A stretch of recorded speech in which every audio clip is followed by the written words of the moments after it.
Hello and welcome to Square Eyes. In this video, we'll be taking a look at the second episode of the first season of Ted Lasso. It's called Biscuits. I'll be recapping the main things that happen, reviewing the episode, looking ahead at what might happen next, and then looking at any strange bits and pieces that I might have noticed while I was watching the episode. Let's jump straight in. The episode gets its title from Ted's initiative to build a relationship with his new boss, Rebecca, by bringing her biscuits every morning and having a chat with her. This act of kindness and attempt at friendship is initially rejected by Rebecca, but she enjoys the biscuits so much that she finds it hard to say no. It's nice to see the two characters' competing agendas bumping up against each other here. Rebecca doesn't want to get to know Ted, or even like him, as she plans to ruin him and the team to get back at her ex-husband, but Ted steamrollers over her defences and uses his warmth and charm to win her over. We also get an interesting insight into the musical tastes of Ted and Rebecca when they talk about their first and best concerts they've been to. Rebecca's both being the Spice Girls fits with her character, with the brand's surface-level girl power message being underpinned with right-wing politics. Ted's selection of Kenny Rogers also fits with his character and gives us a chance to hear him croon. Then we get to see Ted and Beard lead a training session, including a close-up of Ted's nervous hands, which is a sign he's feeling anxious. Coach Beard picks up on this too and tells a story about their previous coaching experience, which settles him back down. This little moment shows that Coach Beard, despite outward appearances, is highly attuned to other people's emotions and responds quickly to make them feel at ease. I really like this about him. Among the scenes of the players and coaches interacting with each other, we also get some actual football being played. One thing I think Ted Lasso does a lot better than many other TV shows that depict football is show the game in a more or less believable way. There may be stand-ins, green screen and camera tricks, but the way they show the football action looks close enough to real football to be believable. Other dramas involving football have fallen flat when the actors playing footballers can barely stand up when they put the football boots on. On the training pitch, we get to see firsthand how Jamie Tartt is a smug, arrogant and entitled piece of work, and we also see Sam Obisanya is struggling with his confidence after transferring to Richmond from Nigeria. In a move to try and make small improvements to things at the club, Ted introduces a suggestion box to the dressing room, but the players mostly use it to insult their new head coach.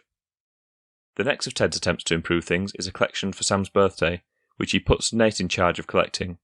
This leads to a confrontation with Jamie after Ted sees him putting chewing gum in the box instead of money.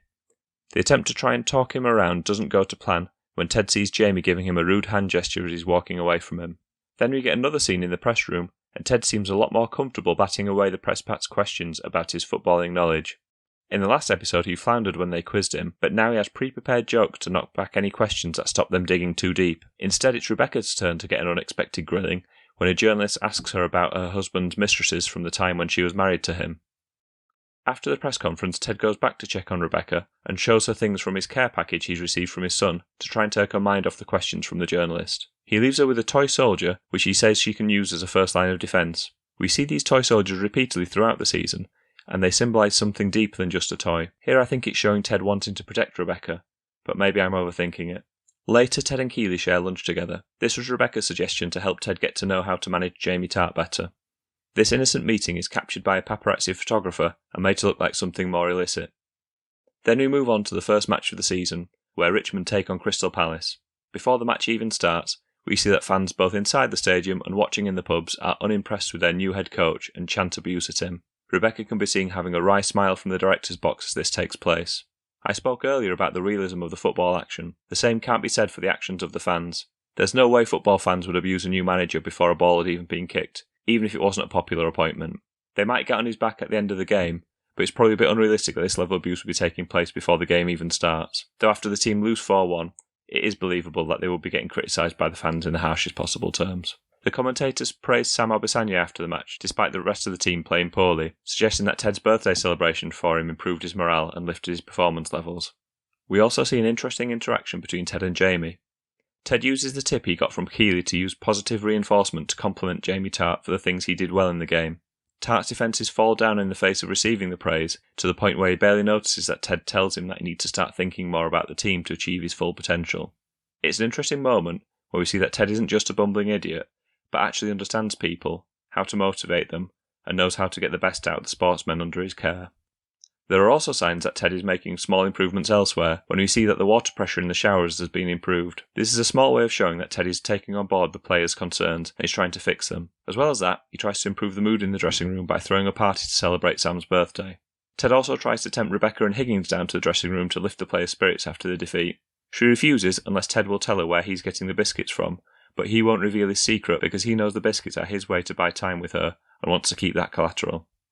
Outside the stadium, Trent Crimm from The Independent is trying to get a story and he catches Jamie Tartt. Initially Tartt gives him a media-friendly answer, but then he overhears some criticism from the fans and that tips him over the edge. He then tells Crimm that Ted Lasso is having a party for the players even though they've lost and that he's disgusted by this. As the episode comes to a close, we find out that the paparazzi photographer taking pictures of Ted and Keeley together was actually arranged by Higgins and Rebecca. It was all part of their plan to destroy Ted Lasso and the club. I think there's a moment of doubt for Rebecca as we see her looking at the toy soldier Ted gave her, like she's confused by it, almost like she's finding the plan harder to carry out in practice than it would have been in theory. But then she sees a news story about her ex-husband's new partner, one of the women that he had an affair with during their relationship, and that makes up her mind. The soldier is thrown to the floor, and the plan to leak the pictures to the press is put into action. While Rebecca and Higgins are discussing this, the action cuts to Ted, who is completely oblivious and quietly baking biscuits for Rebecca. This explains why Rebecca and Higgins have found it impossible to track down the source of the biscuits, and also shows the level of time and care Ted has been putting into building his relationship with Rebecca, making it all the worse that she's trying to destroy it. I said after the pilot episode that the table had been set, and this is the episode where we got to sit down and eat. It was a chance to really get stuck into the story and get to know the characters properly. Because Ted is such a likeable character, it was quite hard to watch him struggle so much. He was disrespected at every turn in this part of the story, but that's the way it's got to be at this stage, because he's come in with no reputation and he's got to earn the trust and acceptance of those around him the hard way.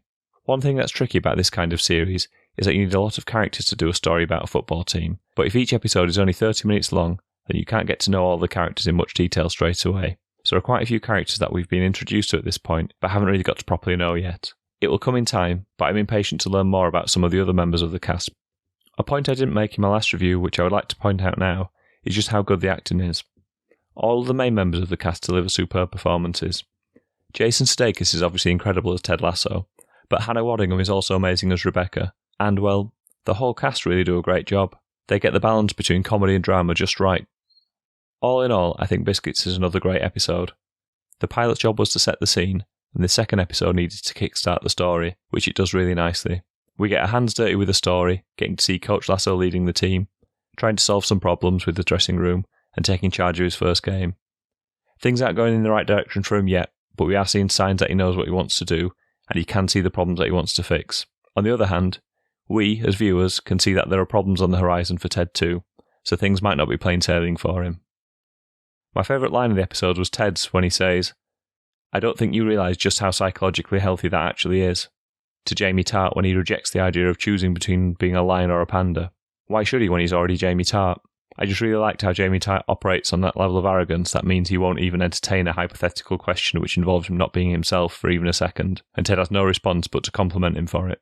Thinking about what we might be seeing in upcoming storylines, the next big thing on the horizon is the fallout from the compromising pictures between Ted and Keeley. While we know as viewers that the lunch encounter was innocent, the tabloid press could spin the pictures into something steamier and sow division within the club. That means that Ted and Jamie Tartt are potentially on a collision course, which is a shame after Ted had worked hard in this episode to build a relationship with his star striker. There's also the ongoing efforts of Ted to build a rapport with Rebecca, while she's trying to undermine him and the club to exact revenge on her ex-husband. However, there were some signs that she may be doubting herself and her plan in this episode. Could Ted's charm be starting to win her over? She comes across as a tough cookie to crack, so I suspect it will take more than a few boxes of delicious biscuits, even though they seem to have a disarming effect on her. Beyond that, there's the fortunes of the football team to consider. After losing to Crystal Palace, pressure will be starting to build on Ted and Beard to notch up their first win. It feels realistic that the club would struggle after appointing a manager that has never coached a football team before, and it's obvious that the pressure is growing just from the abuse the fans chanted at him before the game. While we saw Ted handling the media side of things better in this episode, the only real way to relieve pressure in football management is to win football matches. Hopefully we'll see Ted do just that in the upcoming episodes. The recipe for the biscuits that Ted bakes in this episode were partially revealed during an Apple event, and a journalist used the scraps of information to track it down to a New York Times recipe. As it happens, they seem to be fairly ordinary looking shortbread biscuits, but you can have a go at baking them yourselves. I'll put a link in the description below. Interestingly, Hannah Waddingham, the actress who plays Rebecca, didn't really like the biscuits that she was eating during the Biscuits with the Boss scene. She revealed in interviews afterwards that she found them disgusting, but she just pretended to find them delicious, more proof that she's really an excellent actor. It's intriguing that Richmond's first game of the show was against Crystal Palace, as AFC Richmond borrow a lot from Palace. For a start, their stadium is literally based on Selhurst Park, where Crystal Palace play their home games, plus they play in very similar colours to Crystal Palace. They're based in South London, and they tend to be at the bottom end of the Premier League. Sorry, Palace fans. The decision to play and lose to Crystal Palace wasn't a coincidence, though. A showrunner, Bill Lawrence, has confirmed afterwards that he and Sudeikis agreed to allow Palace to beat AFC Richmond as compensation for borrowing so much from them. In Ted's care package from his son, he received some barbecue sauce, which he says is the best in Kansas and therefore the world. It's hard to see the label, but I've done some digging online and found out it's a brand called Arthur Bryant's Original Barbecue Sauce, which is apparently a very good type of barbecue sauce with a strong mustard seedy flavour. Feel free to track it down if you want to see if it really is the best in the world. Food that we find comfort in and reminds us of home was a theme in this episode, as we also saw the biscuits that disarmed Rebecca, but there was also the birthday cake to celebrate Sam's birthday, and the chin-chin, which was given to him as a present to remind him of his home in Nigeria. I looked it up, and it's described as being crunchy like a biscuit and tasting like a cake, so it sounds pretty great. It's apparently a popular sweet snack from West Africa, and you can get it in vanilla or cinnamon flavour. Thank you for watching. Before you go, please like and subscribe and leave a comment below. Why not leave a comment to tell me what your first and best concerts would be? Thank you. Goodbye.